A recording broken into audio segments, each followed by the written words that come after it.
Айт күні не істеу керек? Ассалаумағалейкум құрметті көрермен. Бүгін біз өте маңызды, жүрекке жылы, әрбір мұсылман асыға күтетін ерекше күн туралы сөйлесеміз.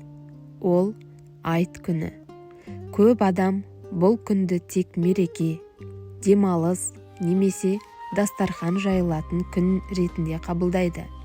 Бірақ шын мәнінде айт бұл үлкен құлшылық, сауапқа толы ерекше рухани мүмкіндік. Ендеше айт күні не істеу керек деген сұраққа бірге жауап іздейік. Арнаға тіркеліп, лайк басып, комментарий жазып, видеоның таралуына үлес қосыңыз. Бірінші, айтқа дайындық. Айттан бұрын басталады. Айт күні дұрыс өткізу үшін дайындықты бір күн бұрын бастау керек. Үйді тазалау, жаңа немесе таза киім дайындау, дастарханға азық әзірлеу, көңілді тазарту, реніштерді ұмыту. Айт тек сыртқы тазалық емес, ішкі тазалықтың да мерекесі. Екінші, таңертең ерте тұру. Айт күні ерекше күн. Сол үшін оны ұйқымен өткізу дұрыс емес.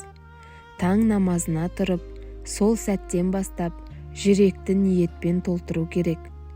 Бүгін мен Алла разылығы үшін қуанып, құлшылық жасаймын деп. Үшінші, ғұсыл алу, жуыну. Айт күні ғұсыл алу сүннет амалдардың бірі. Бұл денені ғана емес, рухты да тазарту. Жуынған кезде өзіңізді жаңа бір бастауға келгендей сезініңіз. Төртінші, әдемі, таза киім кию. Айт қуаныш күні. Сондықтан ең әдемі, таза киіміңізді киіңіз. Жақсы иіс су себіңіз. Бұл өзіңіз үшін ғана емес, айналаңыздағы адамдарға да құрмет. Бесінші, таңертең тамақтану. Ораза айтта. Егер бұл ораза айт болса, пайғамбарымыз саллаллаху алейхи уассалам айт намазына шығар алдында құрма жеген. Сондықтан жеңіл тамақ ішіп шығу сүннет. Бұл Рамазан оразасының аяқталғанының белгісі. Айт намазына бару айттың ең маңызды амалы. Айт намазы. Мешітке бару, жамағатпен бірге оқу, хутбаны тыңдау. Бұл үлкен сауап. Айт намазына барғанда басқа жолмен барып, басқа жолмен қайту сүннет. Жолда тәкбір айту, Аллаху акбар, Аллаху акбар деп. Жетінші, бір-бірін құттықтау. Айт күні адамдар бір-бірін құттықтайды. Мысалы, айт қабыл болсын, Алла қабыл етсін деп. Бұл бауырмалдықты арттырады, жүректерді жақындатады. Ренжіскен адамдармен татуласу. Айт кешірім күні. Егер біреумен ренжісіп жүрсеңіз, бірінші болып қадам жасаңыз. Кешірім сұраңыз, немесе кешіріңіз. Бұл ең үлкен сауаптардың бірі. Тоғызыншы, ата-анаға бару. Айт күні ата-ананы қуанту өте маңызды. Қолын сүйіп, батасын алу, жылы сөз айту, көңілін көтеру. Бұл жәннатқа апаратын жолдардың бірі.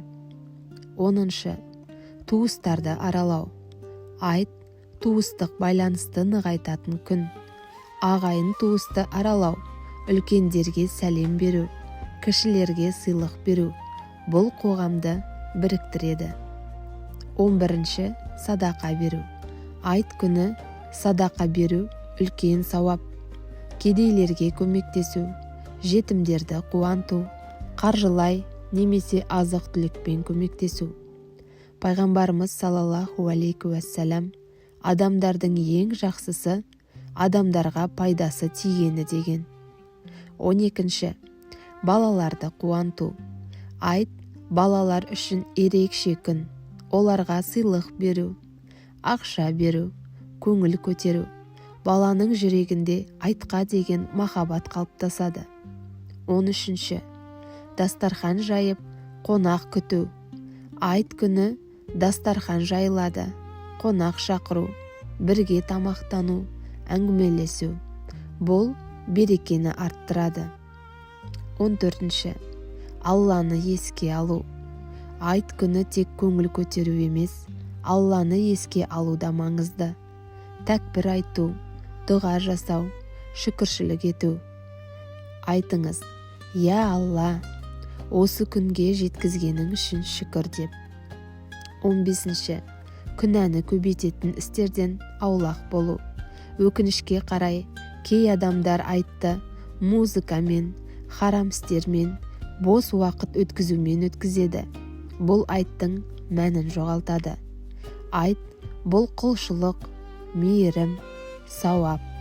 Қорытынды. Құрметті көрермен, айт жай ғана мереке емес, бұл жүректі тазартатын, адамдарды жақындастыратын, Аллаға жақындататын ерекше күн. Егер біз айтты дұрыс өткізсек, жүрегіміз тынышталады, отбасымыз берекелі болады, қоғамымыз мейірімді болады. Сондықтан айтты бос өткізбейік, сауапқа толтырайық, жақсылықпен өткізейік. Алла тағала баршамыздың оразамызды, намазымызды, дұғаларымызды қабыл етсін. Айттарыңыз қабыл болсын.